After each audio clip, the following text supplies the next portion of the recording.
Дистрикт, цел през студио интервју на Зоран Иванов со Кристина Атоска.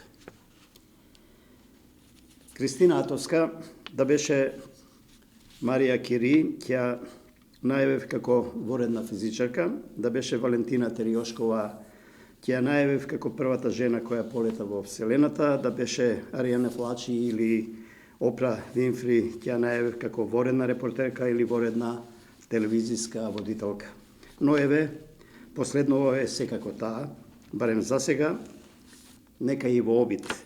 Неколку факти за мојата денешна соговорничка, ја најавувам како првиот и единствен македонски новинар во конкретниот случај новинарка која стапна на жешкото воено-украинско тло, новинарката на утрински брифинг на Слободен печат, која 10 дена, може и повеќе или ќе ме коригира, веќе 30 дена, реагира, беше на теренот на воено-агресивно нападната Украина од страна на руската армија. Се врати деновиве, завчера, веројатно поточно, додека се жешки и сеќавањата и доживувањата еве во дистрикт Кристина Атоска. Добре дојдовте во дистрикт на Цивил пред студио. Се адаптиравте ли на македонскиот воздух? Па со тоа и заминав од тука, практично ова беше само враќање на старите теми, старите проблеми, месец дена подоцна, ништо не е променето во нашето општество. Така, се разбира, ќе зборуваме главно за украинското тло, за Украина денес, за Киев и местата кои вие ги посетивте. На кој начин, не знам, ќе ни откриете во емисијата, но ајде, за гледачите на Дистрикт ве знаат повеќето, верувам, но за тие што не знаат која е Кристина Атоска, зошто новинар, од кога новинар, каде новинар и кои се поривите да оди по не само поопасни подрачја, туку и овде во Македонија и во Скопје, на некои така поопасни места, поатрактивни за публиката, но поопасни за новинарот и новинарството. Можам да кажам дека Кристина Атоска е новинар уште пред да биде новинар. Тоа беше мојата животна желба. Новинарството е единствената професија што секогаш сум ја сакала и тоа беше многу јасно на кој факултет ќе завршам во животот и ќе го завршам. Секако тоа се студиите по новинарство на нашиот правен факултет. Продолжив на мастер студии на дипломатија и меѓународни односи и во меѓувреме инвестирав во обуките за воено репортерство, затоа што тоа ми беше најголем од секогаш го сметав тоа за најголем предизвик. Не ви е првпат нова е тема. Еве и во Македонија сме ве виделе тука и таму, не знам, на овие куливе што се граде во Скопје од колку таму 40-50 ката на тие најгорните нешто со камера, каде што мислам на телите избегнува веројатно да се качат. Што е тоа? Порив, предизвик, карактер? Се заедно. И многу голема љубов кон професијата. Да, но вие за разлика од, да речем, мноштвото, добро, мирнодопска е сега ситуацијата да чукнеме во дрво, во земјава, барате предизвици кога ги нема, или ми е погрешен печатокот? Да, затоа што сметам дека тоа е вистинското новинарство. На факултет кога ќе отидете ви велат нема конкретна дефиниција за новинарството, има многу, но јас имам за себе земено една дефиниција која се вика дека новинарството е коректор на власта или коректор на се она што е лошо во општеството. Понекогаш треба само да ја прикажете онаа лоша слика за да почнат луѓето да се освестуваат или барем да перцепираат и да сваќаат што тоа значи. И да, малку е карактер, повеќе е ова првото, но мислам дека ми требаат предизвици во животот за да растам како личност. Не е само до адреналинот, сигурно не. Предизвиците се преселат, ако добро го разбираме, од професионални погоди. Апсолутно. Човек кога тапка во место, затапува. Живее живот во една линија без емоции, без турбуленција. Знаеме ние дека животот не е таков. Значи, дефиницијата новинарка од раѓање, така ви се најавивте и самата. Ајде да не губиме време, многу е краток терминот, овој 30 минути на Дистрикт. Веројатно за тоа за што сте овде, прво благодарам што прифативте овој разговор. И второ, ајде поред хронолошки за нашите гледачи. Од идејата до, како се вели, со билети и без билети, преку кои се плотови до Киев. Така, конечно прво добив можност да го искористам се она што сум го учела и што сум инвестирала, и не само обуките за воено новинарство, туку можам да кажам и за рускиот јазик. До сега немав прилика да го искористам, таму луѓето не знаат, поголемиот дел од бегалците не знаат англиски, па го користев така што со украинскиот се слични, па се разбирате, така може да се каже, или? Да, слични се, но тешко е да се разбере украински, но од друга страна сите тие зборуваат руски, бидејќи половина од државата е руско говорно подрачје. Дори и англискиот исто средство за комуникација. Да. И сега многу беше тешко прво да се тргне од овде. Јас не доаѓам од голема телевизија, од богата телевизија, ниту од национален сервис, кој што се финансира со нашите пари и би требало да има екипи во вакви подрачја. Доаѓам од мала редакција, утрински брифинг, како што најавивте.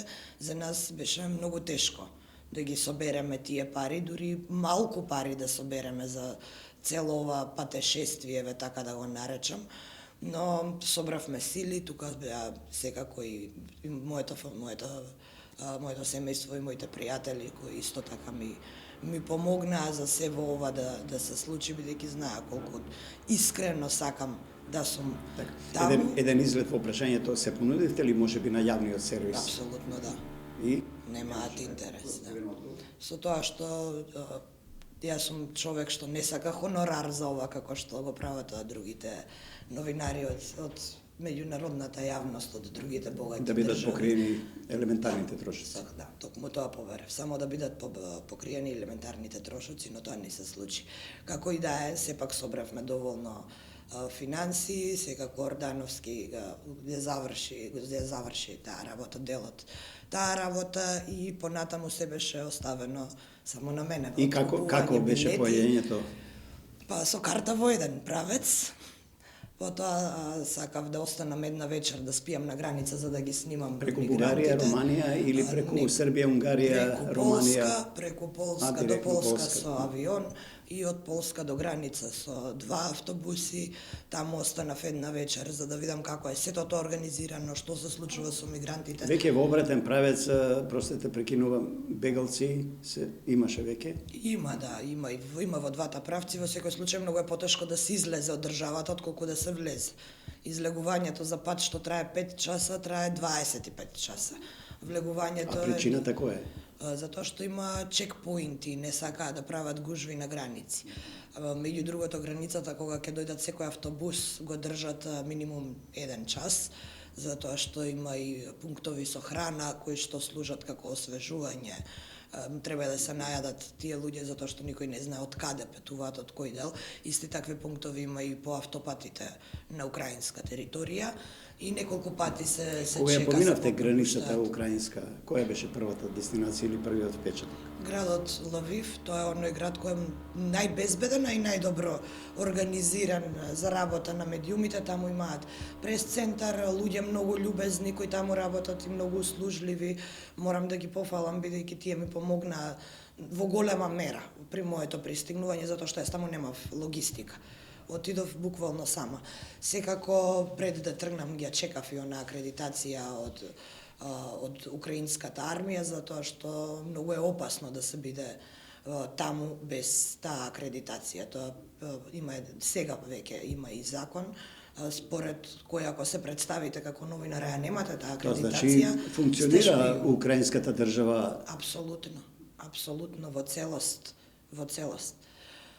Се сместив во Лвив неколку денови, потоа чекав, барав поточно можност за да безбедно да влезам и да излезам од Киев, што е многу тешко кога одите без финансии, екстремно тешко, затоа што сето тоа е возможно, во секој град влез е возможен, па и излез, но ако дебело се плати. Киев е доста далеко од полската граница. Да. И конечно најдов екипи кои што одеа со воз, па им се приклучив и понатаму и со нивна помош. Од каде се имаше новинари во тој пат? Буквално од целиот свет, буквално од целиот свет. Изненадувачки многу од Австралија, Не сум видела јас толку австралиски новинари со интерес за Јесе од за таму европска дојдени тема. или можеби од нивни таму дописни дојдени. центри тука по Европа? Сите од таму дојдени.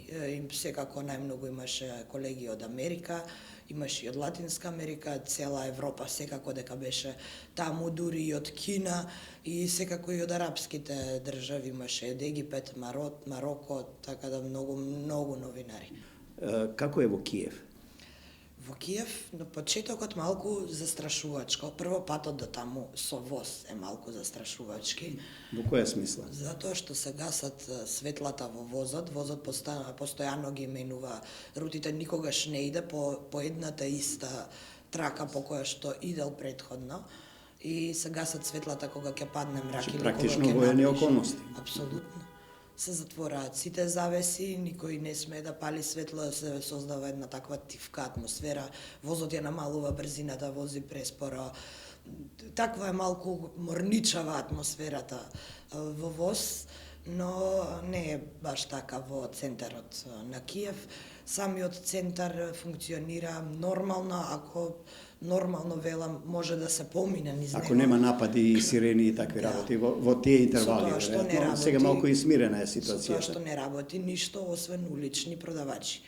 Храна може единствено од оние трафики поставени на улица, кафе, исто така не постои Луѓе има ли место. по улиците, се движат Да, вака се слободно? движат. Се движат и секој ден се забележува. Видовте се дечиња по повеќе. улиците со родители со Па дечињата не толку, децата се извадени. Татковците се веќе изнесени, по фронтови, татковците веројатно. се или по фронтови или оние кои немаат воено искуство се оставени во Киев, бидејќи на секој 100, на секој 200 метри има по еден таков чекпоинт, сите тие се поставени, оние зборувам без искуство. обезбедуваат болници, скривалишта и така Токму натаму. така, или улиците, или проверуваат документи. Не може да се движите без документи. Сите украинци во Киев се Зошто? движат со Што значи пасош. тоа? Јас со Да не се акредитација. инфилтрира некој од непријателската страна, веројатно, на тоа. Да.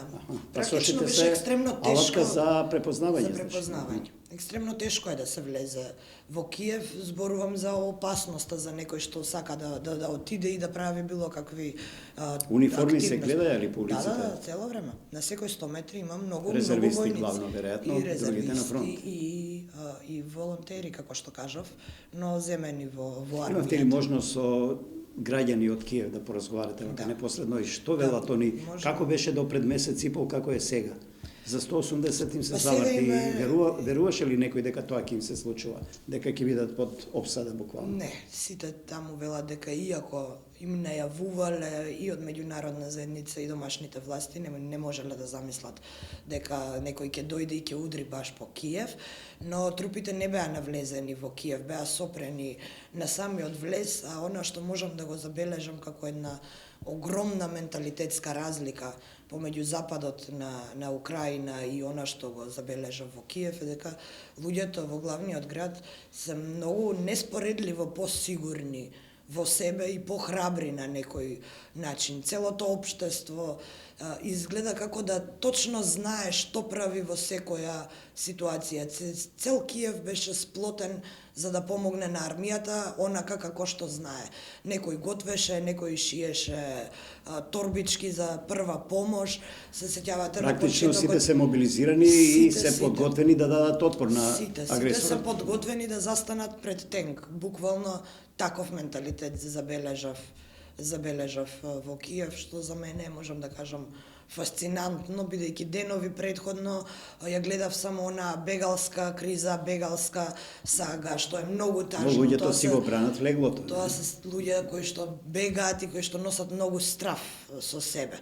И кога пристигнав во Киев, кога видов таму луѓето како се движат по улиците без трошка страф, навистина ми беше многу фасцинантно. Добро, Атовска, како живеевте таму? Колку дена останавте во Киев? Прво Што бев јадевте? една Каде? недела. Што доручкувате? Кафе? Каде Прво бев пиевте? една недела, благодарение на наши колеги од Меѓународната федерација На новинари ме споја со еден поранешен колега, сега во моментов работи како хуманитарец, како волонтер, украинец, и токму тој ме зема кај нив во тоа засолниште. Тоа е едно од 6 такви засолништа во Киев, каде што И денот како минуваш? Се носи буквално целата хуманитарна помош која доаѓа за градот Киев, од се носи во едно од тие 6 пунктови, да.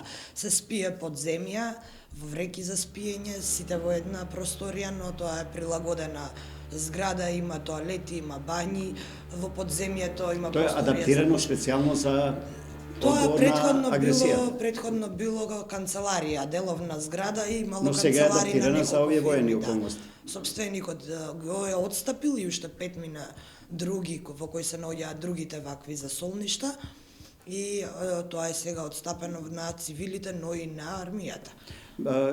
Се разбира, се е мощно храбро од ваша страна и ова што до сега го кажувате. Ме интересира и како новинар и вие како репортер, од каде ги црпевте информациите? Каква беше таа комуникација? Имаше ли некаква интеракција? Вести од каде слушавте за тоа што случува во другите делови? Радиото функционира ли, телевизиите, интернетот? Морам да кажам дека се добро подготвени украинските власти. Прво, ајде ќе кажам за тоа како ние од минута во минута добиваме информации. Сега Украина функционира на групата Телеграм, и кога пристигнувате во првиот медија центар ви даваат цела низа баркодови кои што треба да ги вклучите за да добивате конкретни информации во секое време. Малку постои таму паника да не се објавува ништо, особено за напад, додека тоа не го соопштат официјалните власти, но буквално од минута во минута на тие групи, и тоа секако за различен регион, добиваме конкретни информации и најнови информации. Телевизијата и радиото се сите сплотени во едно, сите радија емитуваат една програма, сите телевизии една програма. Сите фреквенции, значи се користат тоа тие воени околности, но кој ја креира програмата? Државата, некој воен комитет или цивилите новинарите кои таму работеле? Новинарите кои таму работеле се уште се останати таму, земени се и новинари од други медиуми, се разбира, тие се голем дел од нив се единствените кои имаат можност да ги снимаат нивните армиски активности, пратени се, имаат екипа дури внатре во Азов. Вие како странски новинари немавте допир до ние активни лица на армијата? Вид дозволи, и како што кажав, премногу новинари сите бараме такво нешто, така што не можат да ги услужат сите поедноставни работи, нешто што не бара толку време и толку логистика за да ве земат, пренесат, да го снимите тој да се вратите, се возможно. Ме интересира делот на кампањата, на пропагандата, на дезинформациите од руска страна и како се одговара на нив. Имате ли таков фидбек, макар меѓу колегите или меѓу некои службени лица кои се заложени за информирање? Што велат тие? Можам да забележам. Дали е силна руската пропаганда? Дали допира до украинците? За тоа најмногу сведочат луѓето кои имаат роднини таму, а голем дел од нив имаат. Имам неколку такви интервјуа во кои што луѓето раскажуваат каков бил нивниот контакт со роднините во Русија и што тие им кажале. А секако и на телевизијата она што можев да го забележам е дека од време на време се емитуваат руски, се пренесуваат руски прилози кои одат на нивната телевизија. Добро, тоа се руски прилози во смисла на руски јазик, а украински прилози или прилози подготвени во Москва. И за преносот на информациите и за пропагандата. Целта на преземањето и емитувањето на тие прилози се само за да им се покаже и докаже на украинските граѓани каква е пропагандата во Русија, што им се презентира од руските власти на рускиот народ. Ако добро разбирам, во оригинал се пренесуваат прилози подготвени во руски редакции на украинскиот медиумски простор. Не се тоа украински редакции.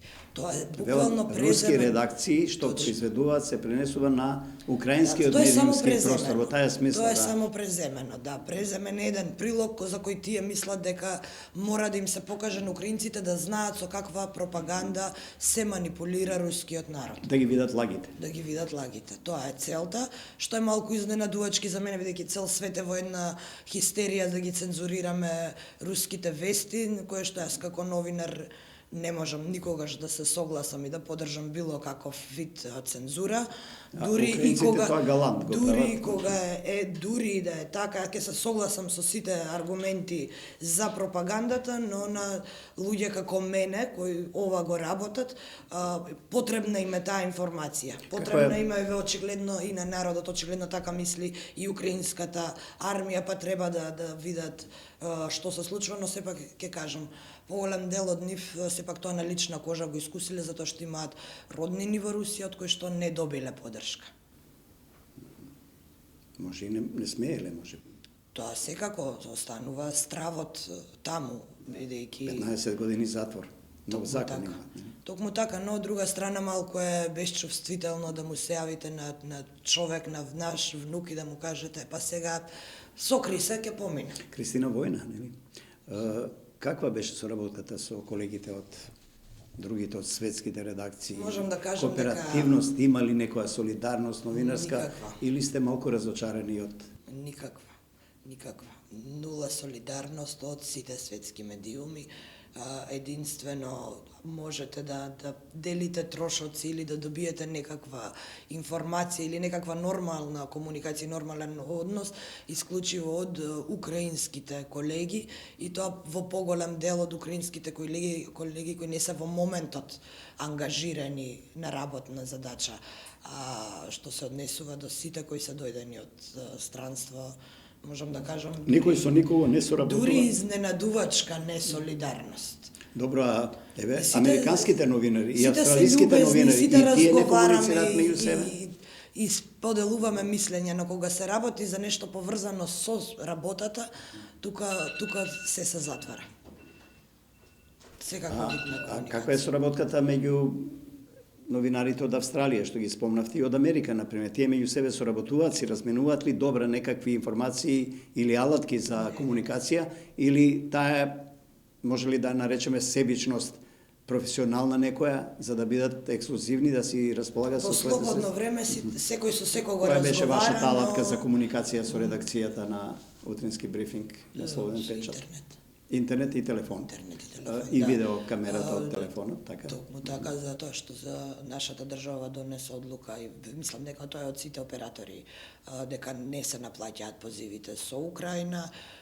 Со Телеком направив договор за да ги покријат моите линковски вклучувања, така што во Киев сите начини на комуникација се возможни, но тоа не е случај со истокот на државата. Таму сретнав луѓе кои не можат повеќе од еден месец да се слушнат со своите семејства. Така, бевте единствената македонска новинарка, така предизвикувате ли внимание, барем поради местото или државата од која доаѓате, особено кај домаќините? Да, властите беа многу среќни, можам така да кажам, кога слушаа дека сум единствениот човек од Македонија. Дури вице-премиерката за евроинтеграции ми искоментира: ние знаеме се за вас, вашиот председател беше првиот што ни се јави да ни изрази поддршка, така што можам да кажам дека бев добро пречекана, тоа што сум единствена таму можеби до некаде и ми ги отвори вратите. Она за солниште кое го споменав во Киев, тоа не би се случило кога би биле повеќе луѓе, па дури никога би имала снимател со мене, како што кажав на еден од спратовите, се носи и помош за армијата. Тоа е нешто што тие наголемо го кријат, не смее да се издаваат локации, па можеби затоа бев единствената што доби привилегија да влезе во тоа скривалиште. Две работи, две импресии од престојот во Украина. Што вака ве срадува, а што ве згрози во целиот тој амбиент? Ме згрози секако Ирпин и Буча и оние места на кои што се уште имаше на грозоморна гледка кога пристигнав. ни кажаа дека веќе ги исчистиле телата, но тоа не беше случај кога пристигнав. Јас се уште имаше лешеви тела по улиците? расфрлани по улица и тоа е една навистина грозоморна гледка, затоа што се работи за луѓе кои погинале од бомби, од проектили, и тоа практично беа трупови, кои без раце, кои без глави. Мислам, навистина е тешко да се опише целиот тој ужас, особено кога знаете дека тоа се невини цивили. Навистина е тешка таа гледка. Но од друга страна, ако треба да зборувам за добрите работи, запознав многу луѓе со многу голема страст за животот и со многу голема желба за животот. Колку е животот позагрозен, желбата е посилна, просветлени, ќе ги наречам, кои што се само среќни, што се живи и кои што прават се од себе за да им помогнат на сите околу себе. И тоа е за мене една фантастична... Во тие околности никој не гледа кој каква ауто вози или не мечтае за некоја јахта или нешто. Но има луѓе кои се навистина на едно повисоко ментално ниво, можам да кажам, од сите останати, кои можат тоа така да го прифатат без грам негативни чувства, како бес, лутина, омраза за било што. Омраза кон русите сигурно, Не, за тоа зборувам. Има луѓе кои што се до тој степен издигнати над се што може да биде човечко негативно чувство и да немаат никакви негативни чувства, дури ни лутина, ни без, што е нормално. И што прогнозираат овие луѓето со кои вие имавте контакт со украинците, со кои разговаравте? Овие просветлените велат дека после ова ќе имаате регенерирано општество. Во која смисла? Во смисла на тоа дека ќе биде тоа едно многу еволуирано општество и дека повеќе нема да се повторуваат вакви работи, но... Веруваат во еднина? Да, но сите останати, мислам дека не се обидуваат да се залажат и сите се свесни дека на истокот тоа ќе трае. Киев е сега безбеден, околу Киев ќе треба многу чистење, уште се останати такви населби од кои што се повлекоа трупите, кои што мора уште да се исчистат и таму предпоставам ќе наоѓаат. Сега зборувате како војната да е завршена, а не се знае дали може да следува и нов напад врз главниот град. Токму така, не може да се знае, но тоа се прогнозите. Прогнозите се дека Киев ќе го остават на мира, затоа што таму сепак мора да бидеме свесни дека ги претрпеа најголемите загуби. Така е, Кристина, но многу прогнози беа дека нема да влезе руската армија да помине границата, па е помина, нели? Направи агресија, инвазија. Ништо не може со сигурност да се тврди, но очекувањата се дека ќе барате фондации, пари, некакви буџет, ќе правите за повторно да заминете на... Јас би сакала пак да се вратам во Украина, би сакала да влезам и во градовите во кои што не сум влегла. Тоа секако чини далеку повеќе од цело ова мое искуство и патешествие таму, но моја искрена желба е да се вратам назад и да го видам осето она што не сум го видела. Особено мислам дека е важно затоа што не добиваат луѓето во оваа држава вистинска слика за тоа што се случува на терен. Што беше дел од вашата гардероба таму? Предпоставам елеци со ознаки през и тоа беше многу шлемови, тешко, исто морам некаков... тоа морам да кажам, во сите нормални држави, нормални медиуми, за тоа или се грижи медиумот или се грижи новинарското здружение, јас и за тоа бев оставена сама на себе. На нашето здружение има некои елеци заштитни. Шлемот тоа се само елеци. Тоа не е заштитна опрема никаква, тоа се само елеци, тактички ќе ги наречам, затоа што се навистина потребни, затоа што имаат многу џебови, многу место за складирање опрема, но тоа не е никаква заштита. Заштитата сепак јас и Сашо со приватни сили ја најдовме и ја обезбедивме.